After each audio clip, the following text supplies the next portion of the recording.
अध्याय 9। अध्याय 9 व्यापारी, राजा और तीर्थयात्री। चलिए आगे बढ़ते हैं बच्चों। इस अध्याय का अभी हम लोग अभ्यास करेंगे। चलिए, व्यापार और व्यापारियों के बारे में जानकारी। अभी अगर कोई व्यापार करने जा रहा है तो उसकी क्या जानकारी थी इतिहास में, हमारे अतीत में, वो देखते हैं हम लोग। दक्षिण भारत में सोना, मसाले, खास तौर पर काली मिर्च तथा कीमती पत्थरों के लिए ये दक्षिण भारत बहुत ही प्रसिद्ध था।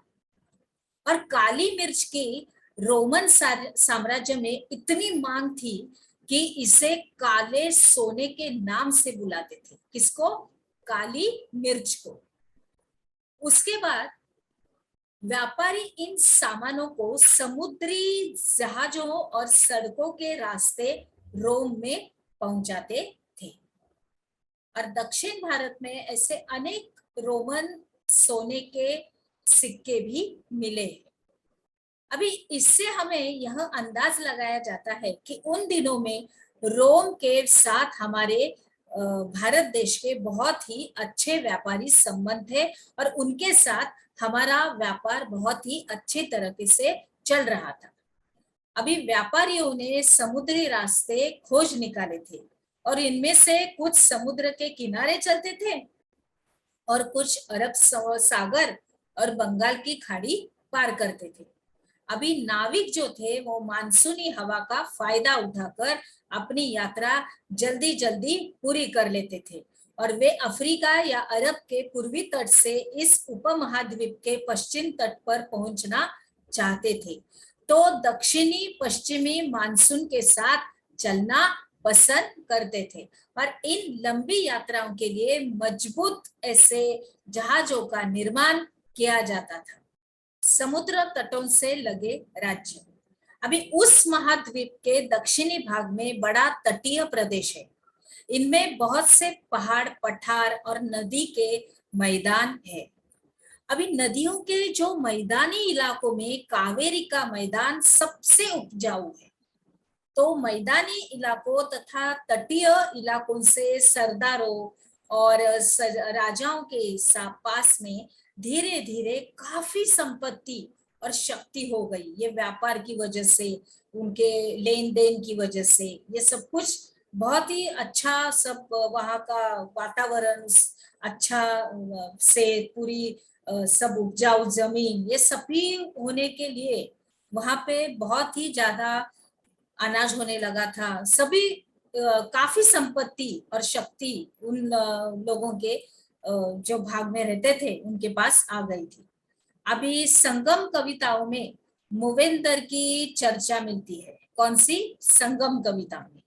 यह एक तमिल शब्द है जिनका अर्थ तीन मुखिया है। इसका प्रयोग तीन शासक परिवारों के मुखियाओं के लिए किया गया है। ये थे चोल, चेर तथा पांड्य। यानी कि हम लोगों की किताब में मानचित्र 7 यानी पृष्ठ 105 के ऊपर ये दिया गया है, जो करीब करीब 2300 साल पहले दक्षिण भारत में काफी शक्तिशाली माने जाते थे। आगे बढ़ते हैं बच्चों। इन तीन मुखियाओं के अपने दो सत्ता केंद्र थे। इनमें से एक तटीय हिस्से में और दूसरा अंदरूनी हिस्से में था। और इस तरह 6 केंद्रों में से 2 बहुत ही महत्वपूर्ण थे।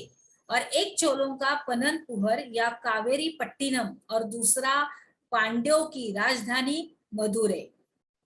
अभी ये मुखिया लोगों से नियमित करके बजाय उपहारों की मांग करते थे।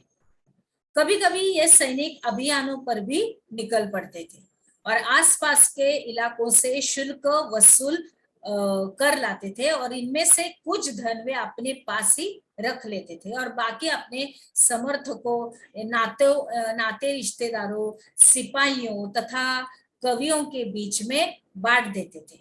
और अनेक संगम कवियों ने उन मुखियाओं की प्रशंसा में कविताएं लिखी है, जो उन्हें कीमती जवाहरात, सोने, घोड़े, हाथी, रथ या सुंदर कपड़े दिया करते थे। आगे बढ़ते हैं बच्चों। अभी इसके लगभग 200 वर्ष के बाद पश्चिम भारत, और ये चित्र दिया गया है मानचित्र 7 पृष्ठ 105 पर ही, सातवाहन नामक राजवंशों का प्रभाव बढ़ गया और सातवाहनों का सबसे प्रमुख राजा गौतमी पुत्र श्रीयुत सातकर्णी था। और उसके बारे में हमें उसकी माँ गौतमी बलश्री द्वारा दान दिए गए अभिलेख से पता चलता है। वह और अन्य सभी जो सातवाहन शासक दक्षिणापथ के स्वामी कहे जाते थे, और दक्षिणापथ का शाब्दिक अर्थ दक्षिण की ओर जाने वाला रास्ता होता है, और पूरे दक्षिणी क्षेत्र के लिए भी यही नाम प्रचलित था। श्री सातकर्णी ने पूर्वी, पश्चिमी तथा दक्षिणी तटों पर अपनी सेनाएं भेजी। आगे बढ़ते हैं। रेशम मार्ग की कहानी क्या है देखते हैं। कीमती चमकीले रंग और चिकनी मुलायम ऐसी बनावट की वजह से रेशमी कपड़े अधिकांश समय में बहुमूल्य माने जाते थे। क्या माने जाते थे? बहुमूल्य। और रेशमी कपड़ा तैयार करना एक जटिल प्रक्रिया है। रेशम के कीड़े से कच्चा रेशम निकालकर सूत कताई होती है और फिर उसमें से कपड़ा बुना जाता है। और रेशम बनाने की जो तकनीक का आविष्कार सबसे पहले चीन में करीब करीब 7000 साल पहले हुआ था, और इस तकनीक को उन्होंने हजारों साल तक बाकी दुनिया से छुपाए रखा था। पर चीन से पैदल, घोड़ों या ऊंटों पर कुछ लोग दूर दूर की जगह पर जाते थे और अपने साथ साथ ये रेशमी कपड़े भी ले जाते थे। और जिस रास्ते से ये लोग यात्रा करते थे वह रेशम मार्ग यानी कि सिल्क रूट के नाम से प्रसिद्ध हो गया। किस नाम से? सिल्क रूट यानी रेशम मार्ग के नाम से प्रसिद्ध हो गया। आगे बढ़ते हैं। हमने क्या सीखा इसके अंतर्गत?